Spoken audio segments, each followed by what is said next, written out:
नमस्कार, स्वागत है आपका न्यूज ब्लास्ट नेशनल में। आपके साथ मैं हूं श्वेता मिश्रा। चलिए खबरों के सफर को शुरू करते हैं। लोकसभा अध्यक्ष ओम बिरला की पहल पर देशी विदेशी भाषा सीखेंगे सांसद विधायक। लोकसभा अध्यक्ष बिरला ने ऑनलाइन लैंग्वेज क्लासेस का उद्घाटन किया।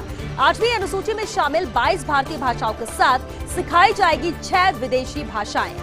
French, German, Japanese, Russian, Portuguese और स्पेनिश भाषा का यहाँ पर प्रशिक्षण मिलेगा।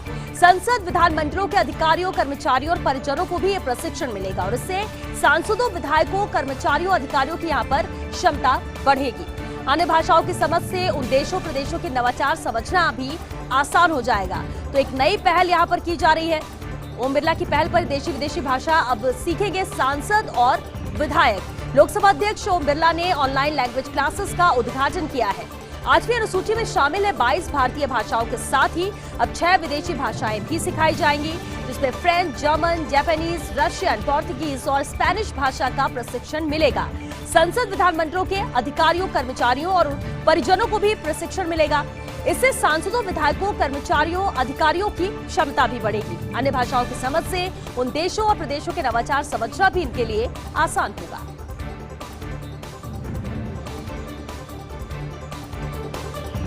पराजित कांग्रेस नेता और प्रमुख नेताओं का पत्र सोशल मीडिया पर वायरल। इनके द्वारा सोनिया गांधी को लिखा गया पत्र सोशल मीडिया पर वायरल हुआ है। निर्दलीय विधायकों और बीएसपी से कांग्रेस में आए विधायकों के खिलाफ ये पत्र है। पत्र पर मनीष यादव, शाहपुरा, सुभाष मील खंडेला, राजेश अग्रवाल, गंगापुर सिटी, दौलत मीणा बस्सी, भगवाना राम सैनी, उदयपुर बाटी, अजय बोहरा महवा, रितेश बैरवा दूदू, दर्शन सिंह करौली, अशोक कुमार चांडक, श्रीगंगानगर के हस्ताक्षर हैं। तो इस पत्र में हस्ताक्षर हैं और ये पत्र सोशल मीडिया पर वायरल हुआ है। पराजित कांग्रेस नेताओं और प्रमुख नेताओं का ये पत्र है जो कि सोशल मीडिया पर वायरल हुआ है। इनके द्वारा सोनिया गांधी को ये पत्र लिखा गया जो कि अब सोशल मीडिया पर वायरल हुआ है।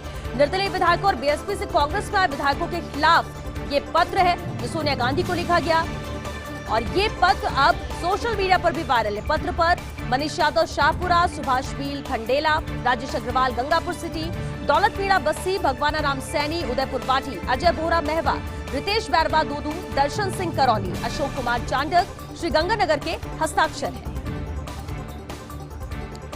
और चले इस पर बातचीत के लिए जयपुर ब्यूरो चीफ योगेश शर्मा हमारे साथ जुड़ चुके हैं। योगेश, ये पत्र सोनिया गांधी को लिखा गया और ये पत्र खिलाफ है जो बीएसपी से कांग्रेस में आए थे विधायक, उनके भी खिलाफ है। ये लोग कौन है जिन्होंने ये पत्र लिखा है? क्या आशय समझा जाए इस पत्र का जो कि अब वायरल है? श्वेता, तफसील से अगर आपको बताऊं तो ये 13 जो निर्दलीय विधायक चुनाव जीत कर आए हैं उनके खिलाफ जो उम्मीदवार मैदान में थे, जो पराजित हो गए, कांग्रेस के सिंबल पर जो लड़े थे, कमोबेश ये कहा उन्हीं का पत्र जा रहा है। सत्यता कितनी है इस पत्र को लेकर, साइनिंग अथॉरिटी कितनी है, इसको लेकर अभी काफी कुछ पड़ताल की बात है। लेकिन क्योंकि जहां से भी वायरल हुआ है उसकी सत्यता को भी जांचना जरूरी है। लेकिन पत्र की भाषा का पूरा तात्पर्य यही है कि 13 निर्दलीय विधायक और 6 बीएसपी के उम्मीदवार जो चुनाव जीते हैं, जो कांग्रेस में आ गए बीएसपी के विधायक, उनके खिलाफ इन्होंने पत्र लिखा है सोनिया गांधी को, जिनमें जो साइन बताए जा रहे हैं उनमें मनीष यादव है, सुभाष मील है, भगवाना राम का इसमें जिक्र है। इसके साथ ही लेकिन इसमें कुछ ऐसे साइन और कुछ ऐसे नाम भी हैं, खासतौर से डॉक्टर करण सिंह यादव, जिन्हें कांग्रेस की राजनीति में अशोक गहलोत का बेहद करीबी माना जाता है जी। और जो कहा जा सकता है बहुत पुराने नेता है, उनका भी इसमें साइन है, उनका नाम है। तो क्या ये उनके साइन है या उनके नहीं है, ये अपने आप में एक जांच का भी विषय है। और अगर वाकई में फॉर्मली कोई पत्र लिखा है तो उसको लेकर ये फॉर्मल ढंग से मीडिया में सर्कुलेट होना चाहिए था, वायरल इस तरह से हुआ, ये तमाम बातें हैं। लेकिन फिर भी कहा जा सकता है कि कुछ ऐसे जो नाम है, खासतौर से सुभाष मील जो खुलकर आरोप लगा चुके हैं महादेव सिंह खंडेला पर, राजेश अग्रवाल का जिक्र है जो हाल ही में आज केश मीणा ने जो बाइट दी थी उसमें उन्होंने अग्रवाल पर आरोप लगाए थे, कांग्रेस के उम्मीदवार थे गंगापुर सिटी से। तो जिस तरह से पत्र है इनमें ज्यादातर सचिन पायलट के समर्थक कहे जाते हैं, जिनको कहा जाता है प्रदेश कांग्रेस अध्यक्ष जब पायलट थे उस समय इनको टिकट दिया जाता। और जो रामकेश मीणा ने आज बात कही है वो उसी को इंगित करते हुए उन्होंने पायलट कैंप पर आरोप लगाए। तो ये श्वेता अपने आप जो ये वायरल पत्र की जो सियासत है जी, वो हमें देखने को मिली। राजस्थान की राजनीति में इस वक्त एक तरह से भूचाल आया हुआ है, चाहे बीजेपी हो चाहे कांग्रेस हो, दोनों ही पार्टियों में इस वक्त सियासत बेहद गर्म है। आज जिस तरह बीजेपी की प्रदेश कार्यकारिणी हुई और उसके बाद सीएम फेस को लेकर जो जंग है, और पीसी चीफ डोटासरा ने प्रेस कॉन्फ्रेंस करके बीजेपी को घेरा है, और वहीं पर कांग्रेस पार्टी को बीजेपी ने घेरा है। सचिन पायलट और मुख्यमंत्री बिल्कुल, यानी किसी भी पार्टी में कुछ भी सामान्य नजर नहीं आता, और इसके बाद ये लेटर जो सामने आया है, वायरल हो रहा है, वो भी कई सवाल खड़े करते हैं। बहुत शुक्रिया योगेश जी आपका इस पूरी बातचीत के लिए। केशव प्रसाद मौर्य के बेटे को आशीर्वाद देने पहुंचे योगी। हाल ही में हुई थी मौर्य के बेटे की शादी। करीब 45 मिनट तक मौर्य के घर रुके सीएम योगी। बीएल संतोष, राधा मोहन सिंह और कृष्ण गोपाल भी उनके साथ रहे। 5 साल में पहली बार योगी पहुंचे केशव मौर्य के घर। सभी नेताओं ने एक साथ किया मौर्य के आवास पर लंच भी। तो आज केशव प्रसाद मौर्य के आवास पर पहुंचे मुख्यमंत्री योगी आदित्यनाथ, उनके बेटे को आशीर्वाद देने पहुंचे थे। बता दें आपको, हाल ही में मौर्य के बेटे की शादी हुई थी और करीब 45 मिनट तक मौर्य के घर ही रुके सीएम योगी। बीएल संतोष, राधा मोहन सिंह और कृष्ण गोपाल भी उनके साथ रहे। 5 साल में पहली बार है जब योगी पहुंचे हैं केशव मौर्य के आवास। पूर्व प्रधानमंत्री एचडी देवगौड़ा पर 2 करोड़ रुपए का हर्जाना है। बेंगलुरु की एक अदालत ने देवगौड़ा को आदेश दिए थे। 10 साल पहले एक टीवी इंटरव्यू में एक प्रोजेक्ट पर मानहानिकारक टिप्पणी की गई थी।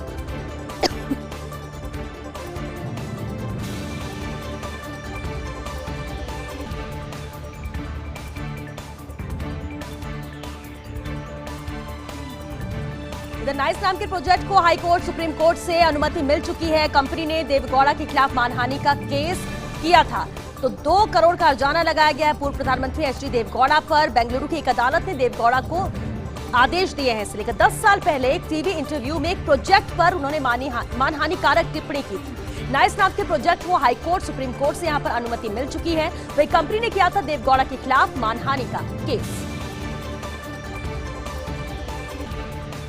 केंद्रीय मंत्रिमंडल की बैठक बुधवार को होगी। केंद्रीय मंत्रिमंडल की बैठक प्रधानमंत्री मोदी की अध्यक्षता में कैबिनेट की बैठक होगी। इन दिनों लगभग हर सप्ताह हो रही है मोदी कैबिनेट की बैठक। मंत्रिमंडल विस्तार की चर्चाओं के बीच हर दिन मंत्रियों से मिल रहे हैं प्रधानमंत्री नरेंद्र मोदी। तो विस्तार की चर्चाएं हैं। केंद्रीय मंत्रिमंडल की बैठक होने जा रही है। बुधवार को केंद्रीय मंत्रिमंडल की बैठक होगी। प्रधानमंत्री मोदी की अध्यक्षता में ही कैबिनेट की बैठक कल होने जा रही है। और इन दिनों लगभग हर सप्ताह मोदी कैबिनेट की बैठक हो रही है। मंत्रिमंडल विस्तार की चर्चाओं के बीच हर दिन मंत्रियों से मिल रहे हैं पीएम मोदी। आईबी में लौटने को बेताब हरियाणा डीजीपी मनोज यादव। हरियाणा डीजीपी मनोज यादव ने पत्र लिखा है। राज्य सरकार के गृह विभाग को यह पत्र लिखा है। पत्र में हरियाणा कैडर छोड़ने की मांग की है और वापस इंटेलिजेंस ब्यूरो में जाने की उन्होंने बात कही है। यादव का विवादों से चोली दामन का साथ रहा है और अभी भी आईजी वाईपून कुमार के साथ उनका विवाद चल रहा है, लेकिन उन्होंने अपनी मंशा यहां पर जाहिर की। आईबी में लौटने को बेताब नजर आ रहे हैं हरियाणा डीजीपी मनोज यादव। हरियाणा डीजीपी मनोज यादव ने इसे लेकर पत्र लिखा है। राज्य सरकार के गृह विभाग को यह पत्र लिखा है। पत्र में हरियाणा कैडर छोड़ने की उन्होंने मांग की और वापस इंटेलिजेंस ब्यूरो में जाने की बात कही। जस्टिस एमएन भंडारी बन सकते हैं इलाहाबाद हाईकोर्ट के सीजे। फिलहाल 26 जून से जस्टिस भंडारी कार्यवाहक मुख्य न्यायाधीश होंगे। सीजे बने तो जस्टिस भंडारी का करीब 1.25 साल का कार्यकाल होगा। जस्टिस भंडारी मूलतः राजस्थान हाईकोर्ट के जज हैं। 2007 में नियुक्त हुए थे न्यायाधीश। राजस्थान में दिए हैं कई अहम फैसले भी। तबादला होने पर 15 मार्च 2019 को इलाहाबाद हाईकोर्ट जज की उन्होंने शपथ ली थी। मौजूदा सीजे संजय यादव रहेंगे महज 12 दिन चीफ जस्टिस। जस्टिस यादव 14 अप्रैल 2021 से थे एक्टिंग सीजे, लेकिन 13 जून को मुख्य न्यायाधीश के रूप में उन्होंने शपथ ली थी। सीजे बने तो जस्टिस भंडारी का करीब 1.25 साल का यहां पर कार्यकाल होगा। फिलहाल 26 जून से जस्टिस भंडारी कार्यवाहक मुख्य न्यायाधीश होंगे। जस्टिस भंडारी मूलतः राजस्थान हाईकोर्ट के जज। पश्चिम बंगाल विधानसभा चुनाव के बाद हुई हिंसा की जांच राष्ट्रीय मानवाधिकार आयोग की टीम यहां हिंसा की जांच करेगी। पश्चिम बंगाल सरकार की कोलकाता हाईकोर्ट से अपील है। मानवाधिकार आयोग की टीम से जांच करवाने का विरोध किया है। हाईकोर्ट ने खारिज की है जांच रुकवाने की अपील। तो जो अपील की गई थी उसे हाईकोर्ट ने खारिज किया है। राष्ट्रीय मानवाधिकार आयोग की टीम अब हिंसा की जांच करेगी। पश्चिम बंगाल सरकार की कोलकाता हाईकोर्ट से अपील थी। मानवाधिकार आयोग की टीम से जांच करवाने का विरोध किया था, लेकिन हाईकोर्ट ने जांच रुकवाने की अपील को खारिज किया। उत्तराखंड में संवैधानिक संकट पैदा होने की संभावना है। सितंबर में बदले जा सकते हैं मुख्यमंत्री तीरथ सिंह रावत। मार्च में तीरथ सिंह रावत ने मुख्यमंत्री पद की शपथ ली थी। 10 सितंबर तक विधानसभा चुनाव लड़कर जीतना भी जरूरी है। राज्य के पूर्व मंत्री कांग्रेस विधायक नव प्रभात का इसे लेकर बयान आया। उन्होंने कहा, साल भर बाद चुनाव, सितंबर में उपचुनाव मुश्किल है। संविधान की धारा 151A में स्पष्ट प्रावधान है। चुनाव का 1 वर्ष बाकी रहने पर उपचुनाव यहां पर नहीं हो सकता। सितंबर में भाजपा को नियुक्त करना पड़ेगा नया मुख्यमंत्री, और ये तय माना जा रहा है और इसलिए कहा जा रहा है कि सितंबर में बदले जा सकते उत्तराखंड के मुख्यमंत्री। मार्च में तीरथ सिंह रावत ने मुख्यमंत्री पद की शपथ ली थी और 10 सितंबर तक विधानसभा चुनाव लड़कर उन्हें जीतना भी जरूरी था।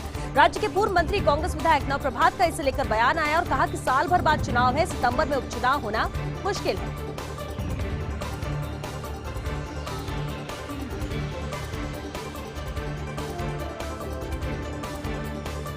शरद पवार के घर हो रही बैठक पर ये लेटेस्ट अपडेट है। शरद पवार और यशवंत सिन्हा बैठक की अध्यक्षता कर रहे हैं।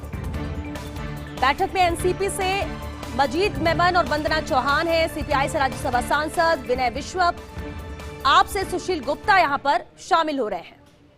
मैं 5 कांग्रेस के एमपी के नाम दे सकता हूं, जिनमें विवेक तन्खा जी, मनीष तिवारी जी, कपिल सिब्बल जी, डॉक्टर अभिषेक मनु सिंघवी जी, शत्रुघ्न सिन्हा जी। मगर कुछ लोगों की तो जेन्युइन डिफ़िकल्टी उन्होंने हमसे कही कि भाई मैं दिल्ली में नहीं हूँ, मैं पहुँच नहीं पाऊँगा, मगर हमें आप अपने साथ समझिए। इस तरह के हमें मैसेजेस आए हैं। तो ये कोई कांग्रेस का बाइकॉट या कांग्रेस को अलग रखने के लिए एक कोई बड़ा गठबंधन बन रहा है, इस तरह का विचार जो चल रहा है, ये पूरी तरह से गलत है। अब आज की सभा में विशेष तौर पर आज की ये एक मंच का जो आइडियोलॉजी है और मंच का जो कार्यक्रम है, उसके तहत ये तय हुआ है कि पॉलिटिकल, इकोनॉमिक और सोशल वातावरण जो आज देश में बना है, उसको बेहतर बनाने के लिए, उसको ठीक करने के लिए राष्ट्र मंच का क्या रोल होगा, इस पर सुझाव सबको सुना गया। और इसमें अच्छे नॉन पॉलिटिकल लोग भी रहे जिनको सुना गया। जावेद साहब ने अपनी बात रखी, जावेद अख्तर साहब ने, और जस्टिस AP शाह साहब ने भी अपनी बात रखी। तो ये कोई एक राजनीतिक कार्यक्रम नहीं था जिसको गलत तरीके से प्रचार करना सही नहीं होगा, नाइंसाफ़ी होगी। अब वो इस मुद्दे में किसने क्या कहा और अल्टीमेटली क्या तय हुआ, ये हमारे साथी समाजवादी पार्टी के हमारे स्पोक्सपर्सन और हमारे फाउंडर मेंबर घनश्याम जी बताएंगे।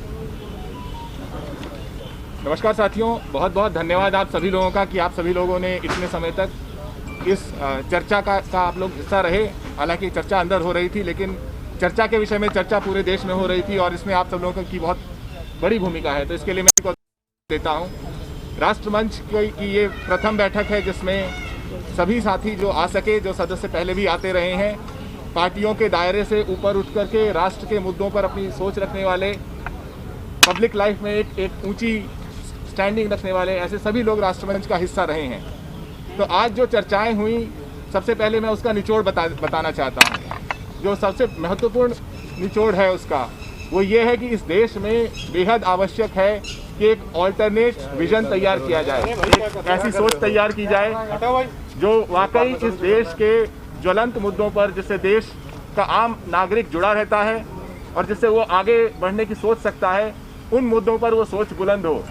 तो उस ऑल्टरनेट विजन के लिए राष्ट्रमंच ने अधिकृत किया है कि यशवंत सिन्हा जी, जो कि इसके मुख्य फाउंडर हैं, कन्वीनर हैं, वो एक टीम गठित करेंगे जो हर प्रकार के मुद्दे पर एक मजबूत विजन देश को देगा।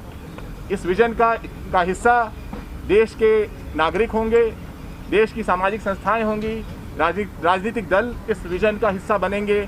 और इस तरीके से ऐसा नहीं होगा कि हमारे युवा देश में विजन का अकाल हो, और खासकर सिर्फ इसलिए अकाल हो जाए कि मौजूदा सरकार किसी विजन पर काम नहीं कर रही। तो एक पहला निचोड़ इसका ये है, उस विजन में तमाम चीज़ें होंगी।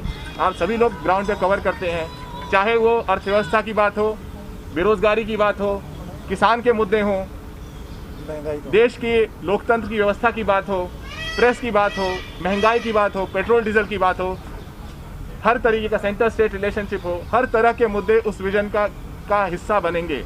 और वो विजन इंक्लूसिव विजन होगा, वो एक पॉजिटिव विजन होगा, देश को आगे बढ़ाने वाला। वो एक कन्फ्रंटेशनल विजन की बात नहीं है, ये एक पॉजिटिव विजन की बात है अगली पीढ़ी के लिए। दूसरी बात जो बहुत महत्वपूर्ण है, जिसके बारे में मजीद सर ने, चलिए अब वक्त हो गया एक छोटे से ब्रेक का, जल्द हाजिर होते हैं इस ब्रेक के बाद।